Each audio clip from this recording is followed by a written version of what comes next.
మన్యం వీరుడు అల్లూరి సీతారామరాజు 100వ వర్ధంతి సదస్సులో మచిలీపట్నంలోని బస్టాండ్ సెంటర్లో గల చిత్రకళా సంసద్ హాల్లో నిర్వహించిన సభలో వీక్షణం సీనియర్ విలేకరి ఎస్ వేణుగోపాల్ మాట్లాడుతూ కేంద్ర ప్రభుత్వం ఆదివాసీ ప్రజల హక్కులను కాలరాస్తున్నారని, ప్రజలు తమ హక్కుల కోసం ప్రజాస్వామ్యబద్ధంగా పోరాడాలని పిలుపునిచ్చారు.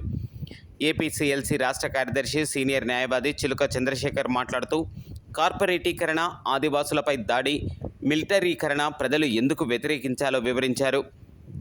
Machilipatnam bar association general secretary Siddineni Sathya Sai Baba మాట్లాడుతూ ప్రొఫెసర్ జిఎన్ సాయిబాబా కేసులో చివరికి న్యాయమే గెలిచిందని, భారత జ్యుడిషియల్ వ్యవస్థ అత్యంత క్రియాశీలకమైనదని అన్నారు.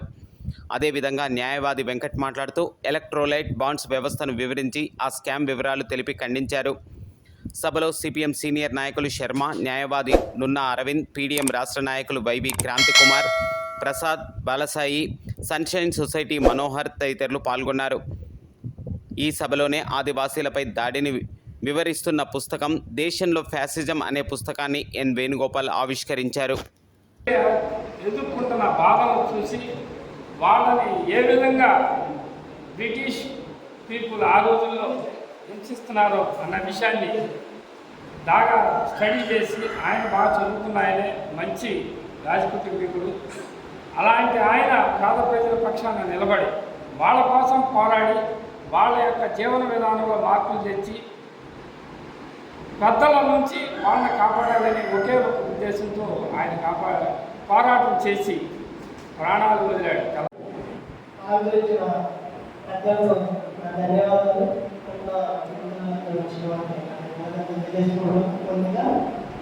అలాగే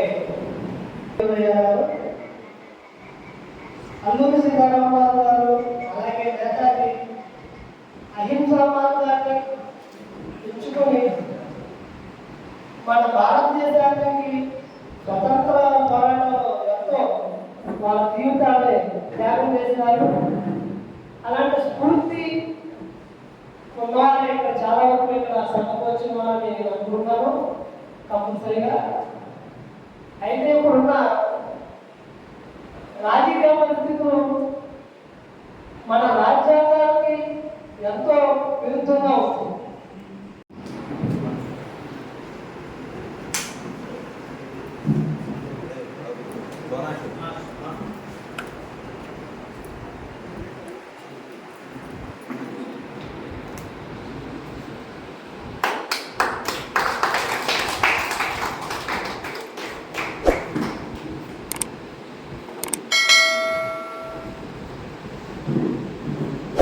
కొంచెం దగ్గర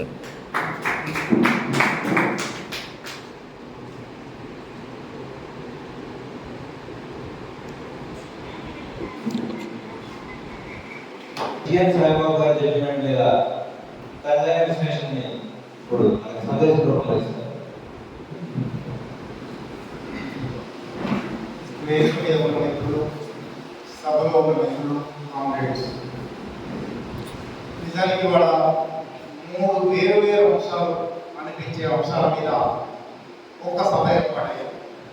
ఒకటి, అల్లూరి సీతారామరాజు శతవర్ధంతి సందర్భంగా మే 7 నిజానికి ఆయన కాల్ చేసిన రోజు.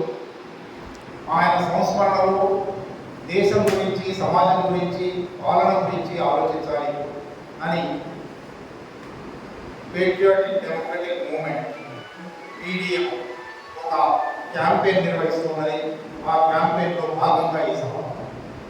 కానీ కేవలం 100 ఏళ్ల కింద చనిపోయిన అమరవీరుల గురించి, అమర యోధుల గురించి మాట్లాడుకోవడం మాత్రమే కాదు, ఒకరు తప్పకుండా పట్టించుకోవాల్సిన అంశాలు 2 ప్రధానమైనవి ఉన్నాయి.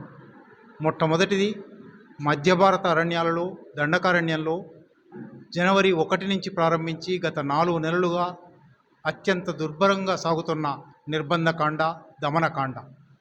దీనికి కేంద్ర హోంమంత్రి అమిత్ షా ప్రత్యక్షంగానే ఆపరేషన్ కగార్, చిట్ట చివరి చర్య అని పేరు పెట్టి భారతదేశాన్ని మావోయిస్ట్ రహిత భారతదేశంగా మారుస్తాము, అందువల్ల మధ్య భారతంలో స్థావరాలు ఏర్పాటు చేసుకుని ఉన్న మావోయిస్టులను అక్కడి నుంచి తరిమేస్తాము, కూకటి వేళ్లతో పెకలిస్తాము అని ప్రకటిస్తున్నాడు.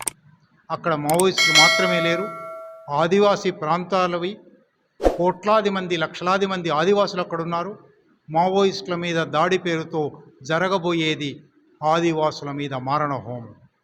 నిజానికి 40 సంవత్సరాలుగా అక్కడ మావోయిస్టు ఉద్యమం ఆదివాసుల మధ్య ఉంది. ఆదివాసులకు మావోయిస్టులకు మధ్య తేడా, విభజన రేఖ చూడలేని ఒక పరిస్థితి ఉంది.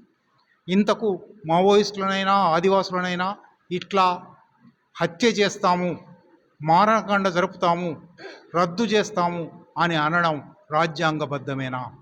రాజ్యాంగం అధికరణం 21 ప్రకారం ప్రతి మనిషికి జీవించే హక్కును సకారణమైన హేతుబద్ధమైన విచారణ ద్వారా మరణశిక్ష విధించడానికి తప్ప ఇతరంగా మరణం విధించడానికి వీల్లేదు అని చెప్తుంది. కానీ భారత ప్రభుత్వం 1967 నుంచి ఇప్పటికీ కొన్ని వేల మందిని బూటకపు ఎన్కౌంటర్లలో విచారణ లేకుండా మరణశిక్ష విధించి చంపేసింది. శిక్షల ప్రహసనంలో మరొక ప్రహసనం. దీనివల్ల ఉద్యమం ఆగిపోదు, దీనివల్ల ఆదివాసుల ఆకాంక్షలు ఆగిపోవు. ఆదివాసులు తమ జంగల్ జమీన్ మీద తమ హక్కు, తమ ఖనిజ సంపదను మరొకరు కొల్లగొట్టకుండా ఉండే హక్కు కావాలని పోరాడుతున్నారు. ఎంత హత్యాకాండ జరిగినా ఆ ఆకాంక్ష పోదు. కానీ దీనితో బయటపడేది భారత రాజ్యపు దుర్మార్గం మాత్రమే, భారత రాజ్యపు రాజ్యాంగ వ్యతిరేకత మాత్రమే.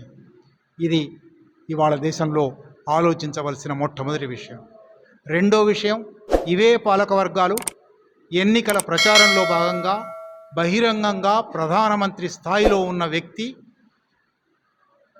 సమానత్వం, కాంగ్రెస్ మేనిఫెస్టోలో సమానత్వం, సంపద పునఃపంపిణీ అని చెప్పారు. అవి డేంజరస్ గేమ్ అంటున్నాడు. ఈ దేశంలో ఎప్పటి నుంచి సమానత్వం ప్రమాదకరమైంది? ఈ దేశంలో ఎప్పటి నుంచి సంపద పునఃపంపిణీ ప్రమాదకరమైంది? నిజానికి రాజ్యాంగంలో ప్రియాంబుల్ ప్రవేశికలో సామాజిక, ఆర్థిక, రాజకీయ సమానత్వం అనే మాట ఉంది. ఆదేశిక సూత్రాలలో సమానత్వం అనే మాట ఉంది. అన్ని పాలక పార్టీలు అవి నిజంగా ఏమి చేసినప్పటికీ గత 70 సంవత్సరాలుగా సమానత్వాన్ని సాధిస్తాము అని చెప్తున్నాయి. ఇవాళ మొదటిసారి సంఘ్ పరివార్ ప్రభుత్వం, సంఘ్ పరివార్ ప్రధాని సమానత్వానికి వ్యతిరేకమని చెప్తున్నాడు. అంటే సరిగ్గా మనుస్మృతి, మనుషులు అసమానంగా ఉంటారు, పై 3 వర్గాలకు సేవ చేయడానికే ఒక వర్గం ఉంది, బ్రాహ్మణ, క్షత్రియ, వైశ్య వర్గాలకు సేవ చేయడానికి మాత్రమే శూద్రవర్గం ఉంది. శూద్రవర్గానికి చదువు అక్కరలేదు, చదువుకు హక్కు లేదు, ఆయుధాలు పట్టే హక్కు లేదు, సమానత్వ హక్కు లేదు, సంపద హక్కు లేదు అని చెప్పినట్టుగానే, అసమానతను ప్రబోధించినట్టుగానే ఇవాళ భారత ప్రధాని సమానతను వ్యతిరేకిస్తున్నాడు, అసమానతను పెంచి పోషించదలుచుకున్నాడు. ఈయన చర్యలు తీసుకోవలసి ఉంది.